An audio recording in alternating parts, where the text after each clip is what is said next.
astronaut.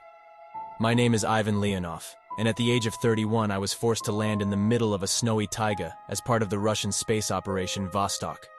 This happened in 1965, and many of the ship's systems could be unstable or faulty. The landing was terrible, flying to no one knows where in a red-hot capsule with my friend without the ability to move. All this was complicated by a terrible pressure drop, due to which my friend could not stand it and died right in front of my eyes.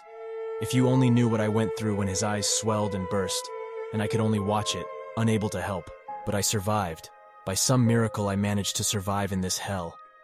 Then I still did not know what misfortunes were waiting for me ahead in the dark and cold forests of the taiga, where no human foot had yet entered. After hitting the ground in a momentary stupor, I realized where I was. I found myself in the middle of the forest, in the cold, next to the eyeless corpse of a man with whom I spent the entire flight and preparation for it. With difficulty, I was able to unhook my suit from the cab and go outside. Unfortunately, my legs, unaccustomed to walking in gravity, did not obey their owner, and I immediately fell in full uniform on the snow. My suit instantly became cold, and I realized that if I couldn't get up, I would freeze here and now.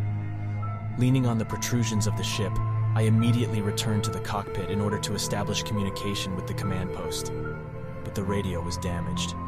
Thank God that in such a case there were several dry rations and a revolver in the ship, as well as a water filter, ignition, and matches. In the evening, when the frost finally penetrated into the cabin of the ship, and I was able to relearn how to walk on the ground, I had no choice but to disassemble the ship in search of combustible items in order to build a bonfire from improvised items. There weren't many of them, mostly cotton wool and a few combustible elements.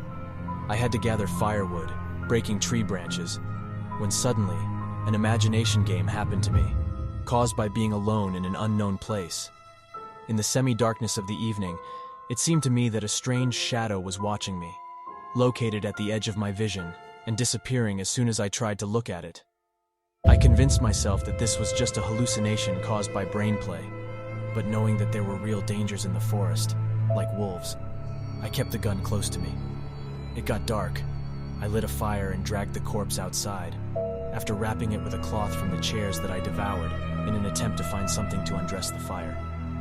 With the onset of darkness, my brain constantly drew images of creatures that could hide behind the shadows of trees, but I did not seek to succumb to the primal fear of unknown danger. The fears of my soul were softened by a spark of hope that a rescue mission would soon come and get me out of here. I didn't even dare to imagine what would happen to me if she didn't know where I was or decided not to save me in principle, because otherwise I would definitely have gone crazy from fears and worries in the godforsaken forest. I couldn't fall asleep in any way. All my attempts to cover myself with a cloth and peacefully fall asleep around a warm fire turned into a series of opening and closing my eyes. The forest was quiet and calm, so nothing could disturb my peace. He closed his eyes. I waited 5 seconds, opened, closed it, opened, closed it, opened. Then I saw a figure among the trees. It was a human-like figure, but strange. Most of it was dark and probably consisted of either moss or animal hair, but with a short pile. His terrible figure was especially decorated, with a head similar to the skull of a horse. Just looking at him, everything around me swam and blurred.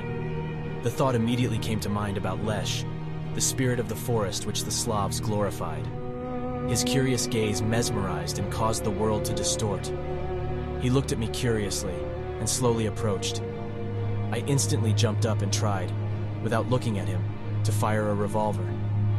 For some reason, the weapon clicked and did not want to shoot, despite the fact that it had no defects. I had to run into the unknown, into the depths of the forest.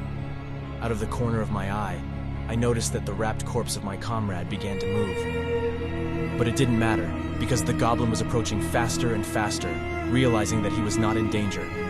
I ran as fast as I could, got stuck in the snow, and every now and then I met rocks and roots under it.